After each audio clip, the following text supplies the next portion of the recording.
morning, everyone. Wow, look at this. It's 2022, and we are back doing our Wednesday live in conversations with. We've got an exciting new season starting here this year for you, and we are kicking off with a bang. We've got Laura Allen with us this morning. Good morning, Laura. Thank you very much for joining me. Good morning. Thank you for having me. Can you just quickly tell the world who you are and what you do? Yes, I am a writer, a copywriter and a content writer. I service my own freelance clients. That's my first hat, but I also work for a marketing agency. So I have expertise in both marketing and copy and content writing. Right. We're going to talk a little bit about copywriting today, which I think for many business owner is a sort of scratch your head type thing. I think both from a point of, is it really needed? And secondly, from I don't really have time for it. So I bet you hear that a lot. I don't have time. Yeah, I don't have time, or, oh, well, I can write, so I'll just do that myself, or I'll get my PA to do it, or I experience it a lot where there's not a realization of the importance of the written word, especially nowadays when we are so bombarded with video content, and businesses and brands and individuals are putting time and money into producing incredible video content and photography and TikToks and things like that. Yes. But we mustn't forget that the written word is how you speak to your customers on your website and in your social captions. So absolutely, I get the whole sort of outsourcing, getting a professional to do it for you. But let's sort of start with, because you can do it yourself. Mm-hmm. And I think what we find is a lot of people say, well, I don't really know about doing it yourself. But surely something is better than nothing. Yes, in a sense that if you have a website, if you have a website, first and foremost, you will want to populate it probably yourself initially with website content if you're not particularly skilled in marketing yourself or in writing. But as we were saying before we came on the call, it's very obvious, I think, when somebody has written content for the sake of it. I can tell when I go onto a website, I can tell when it's just been the business owner or somebody that they've asked a friend to do it for them. I know lots of business owners just get a friend to write their content for them. But actually honing down on your keywords, those words that you want to be searched for in Google and how you want people to find you, hiring a content writer or a copywriter or upskilling yourself. There are plenty of amazing courses online. HubSpot have some amazing copywriting courses. It's going to make the difference. You're going to come across as more professional. Google is going to find you easier. And it's just a skill you need within your business. I think just before we dive deep into this, I just want to mention that anyone who comes and joins us live today, if you have any questions about copywriting, importance, where you can go and learn about it, contact people like Laura and all that kind of stuff. Put a question in. We'll do our best. Laura will do her very best to try and answer your questions if you have any. If we can't answer you here live, then we will come back to you retrospectively with an answer. So we will figure it out and come back to you. So please post your questions if you have any. So we talk about content, we talk about websites. So there's certain areas. So obviously the key areas around your website, it's obviously important to have some really strong content created for SEO optimization. So, but when it comes to the day-to-day content, I'm thinking about the blog. What's the really important things to think about when you want to generate written content for your blog? So I will answer that question, but I just want to define the difference between copy and copywriting and content writing, because I think that's something that people get confused between, and rightly so. Sometimes I'm like, am I writing content right now or copy? It's they've come very, very close. They run very close alongside each other. So copy is the is your marketing, the words that you use in your marketing. So it's your website content, which I would call copy, the words on your website, it's the words in your email newsletter, your sales emails, in your marketing collateral. Essentially, the purpose of copy is to sell or to push someone further down the sales funnel to a point where they're ready to buy from you. Whereas content, as you rightly said, is your blog posts, can be your social posts, and it's enriching your brand. It's, you know, if you sell like CBD oil or something like that, that's your main product. You'll be writing copy for the CBD oil. But then on your blog posts, you might talk about anxiety or natural ways to help your mental health or something like that. So yeah, content is a real way to enrich your brand. And the key thing to do is to find out what your target audience are interested in. So if they are interested in health and wellness and yoga and that kind of thing, you'll want to be writing blog posts that speak to them and talk about those topics. So you'll have your keywords, you know, the best yoga studio in Portsmouth, that's where I am. And you'll want to be making sure that you're seeding that phrase, the best yoga studio in Portsmouth, into your blog posts so that Google sees that's what you're an expert in. So they're going to show your blog post to those people who are Googling the best yoga studios in Portsmouth. That's really simplifying it. Yeah. And there's more to it than that. But I think that helps with the gist. That sounds like a lot of work. It sounds like something that most of my customers are going to say, oh, phew. Yeah, I'll try and schedule it in. Yeah. Then it never happens. No, it takes time. Is there some easy tips that you can sort of lean people towards that makes that simpler?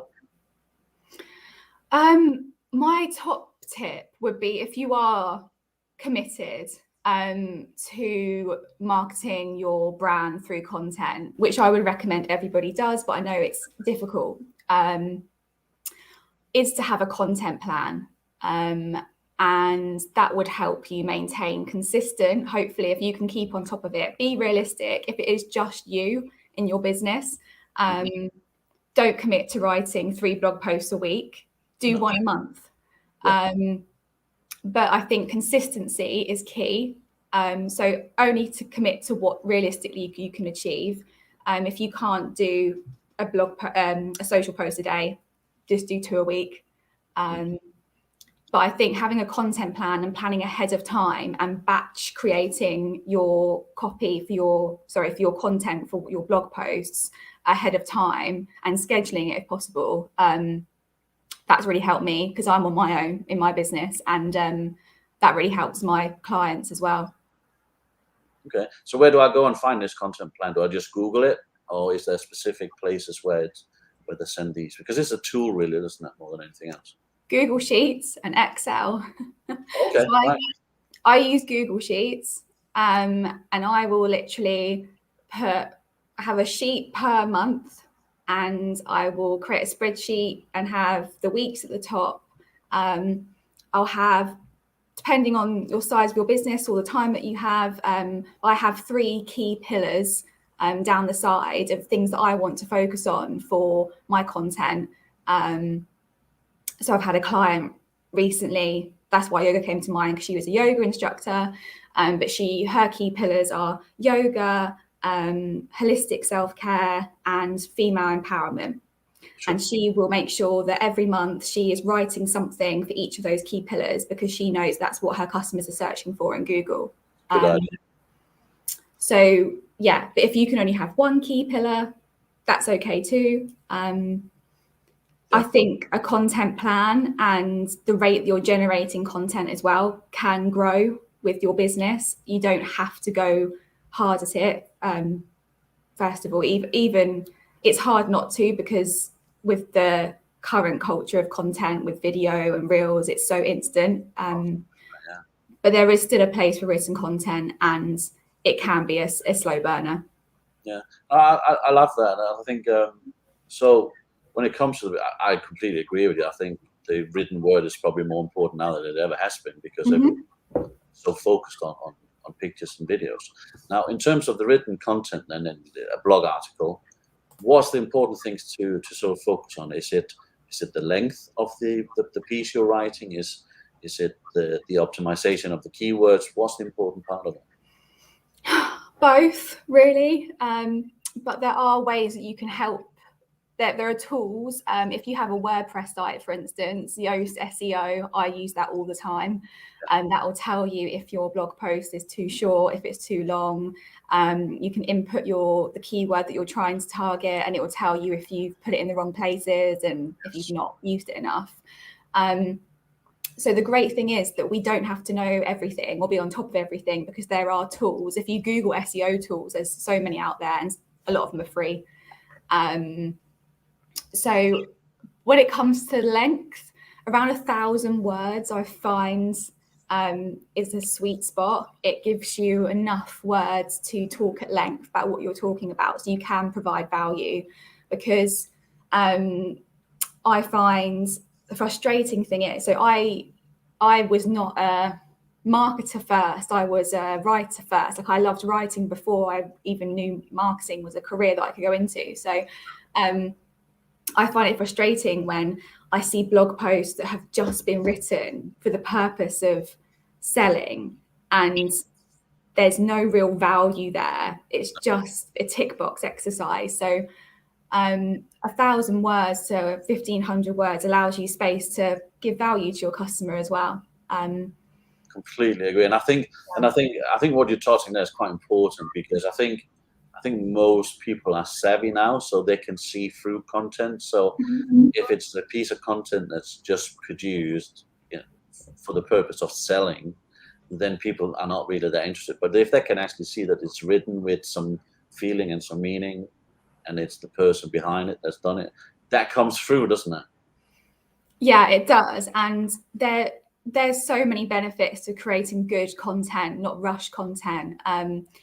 It will help with brand awareness, in the sense that if it's good, it's likely to get backlinks on other people's websites. They'll use you as a reference if you're reputable and they know you're a good source of content. So that's another boost for your website there. Yeah. And good content will always be shared. Not just through backlinks, but if someone likes a good article, they might share it with a friend or on social media. So it's a time investment or a money investment if you're outsourcing, to invest in good content. Absolutely, and I want to come to the outsourcing piece just in a second. So, but I think it is important to iterate to everyone out there who feel that they can't afford to hire someone to do this. That it is not as hard as you think it is. It's not as scary as you think it is. Do something, because something is better than nothing. And blog articles they're not that difficult. And I know 1,000 words seems like a lot, but once you get writing, it's actually not. Especially if you're passionate about it. And then if you are running your own business, chances are we're not asking you to write about something really boring to you. Like, you're going to be excited, hopefully, to talk about it. Absolutely. Absolutely. So let's do the piece about outsourcing, because I'm a big fan of outsourcing. I think outsourcing is brilliant. So anyone who can find any kind of budget to outsource anything, I think you should outsource everything that you can. Because agreed. Business owner, we're so busy trying to grow and run the business itself that a lot of this kind of stuff gets compromised and forgotten about. So tell us all, what's the best way of finding the right copywriter? Because all copywriters are not for everyone or for every topic, are they? They're not. That is a good question. There are so many ways that you could find a good copywriter.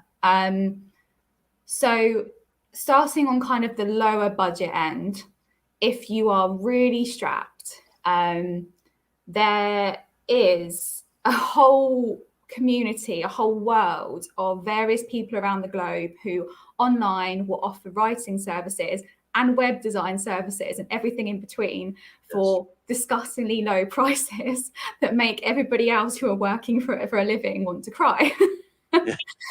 But I would recommend, I mean, if anybody is charging less than 50 words for a, sorry, £50 for a 500 word article, I would question that. Be careful. First and foremost. That could just be somebody who has lots of space in their diary, so they've lowered their prices to get more work in. That could be that. That has been me sometimes. But more often than not, if you go onto websites like Fiverr and Upwork, which I'm on, but I charge higher rates, there are people offering like $5 for like a 5,000 word article. So if you can, I wouldn't start there unless you are going straight for the bigger prices. So social media is a great tool. Using various hashtags, you can find writers on Instagram. I'm on Instagram. I use all the writer hashtags. They're often writers who are also doing social media as a side job as well, like they're sharing tips for freelancers. So you can get a good idea of their personality before you even reach out to them to see if they're good for you and they're good for your brand. LinkedIn as well is a really good one. LinkedIn's great. Yeah, full of professional people looking for other professionals. I've never had a bad client on LinkedIn. Everyone's always really serious about what they're asking for, and they usually have a budget. Very underrated for that kind of stuff. Absolutely. Yeah, agreed. So if you are looking to outsource for copy or content, I would first and foremost head to social, really easy. You'll probably find a good price as well. Google is obviously great, and I will always push to SEO optimize your websites and everything. Yes. But if you're a small business, or you're on your own, or you have a smaller budget, I do find that, you know, if I searched content writer in Portsmouth or whatever, something similar to that into Google, you get a lot of agencies pop up just because they're high ranking in Google, and that can be quite I think it's important that people are critical. I think there's a tendency for people to, as you say, go to an agency and just say, okay, we'll just put our money in there. But I've got some experience buying this service, and I think it's not everyone who can write about everything. Yeah. So I think it's very important that whatever industry you're in, you're trying to find someone who is a writer with a passion or an interest or skill in the area you're trying to write for. Yes. Yeah, so you've just articulated better what I was trying to explain. That agencies aren't bad. I work for a marketing agency, and it's great. But agencies aren't going to be as niche unless they have somebody for every single niche in there. They might do. Some of them in London do. But agencies are going to be a bit more broad, whereas on Instagram or LinkedIn, you'll clearly see that there are food writer or a lifestyle writer or a digital writer, or it's just easy to hone down, I think, on what you're looking for. Absolutely. And the more specific you find these writers, the better result they're most likely going to give you for the content they write for you. Yes. Because they have the interest and the passion and the knowledge about your industry, don't they? Yeah, and I've turned down jobs before because I've just thought, oh, well, I could do a half-assed job and take the money, but that would just be damaging to me. Like, they would tell their friends, and so I have turned down jobs that I'm just not specialized in before. I mainly write for lifestyle brands, and that encompasses everything from food to yoga to wellness and fitness and that kind of thing, beauty. But if a tech brand came to me and asked, I just would have to turn that down because it's just not. I think that says a lot about you, because I think that's great, because there's a lot of people out there who will just accept everything that comes in and says, yeah, I'll figure it out somehow. And use something recommended content. So good for you. I love that. So to anyone who watches this, who stumble across this, if you have a need for copywriting and you want to outsource this, if you're in the specific areas that Laura just mentioned there, I can't recommend her enough. There's a reason why she's on here today. So where can they find you, Laura? I know we can all see your website address there, but where can they actually go and find it? I know you're on Instagram, Facebook, you mentioned LinkedIn. Yeah, so I'm active on Instagram. I have a small following over there where I share tips for other freelancers and writers and people who are creatives. So that's the best place to find me. That's writing_Laura. And I'm on LinkedIn, Laura Allen. That's where I'll put more of my professional bits and pieces. And my website there. Fabulous. So again, if you stumble across this on a Google search on YouTube channel and you need some copy help, please contact Laura. And I'm pretty sure that if she's not the person for you, she will help you find the right writer for you. So please don't be shy, even if you don't think Laura is suitable for you. I'm pretty sure she will help guide you in the right direction. Laura, I know you're busy. I don't want to take too much more of your time.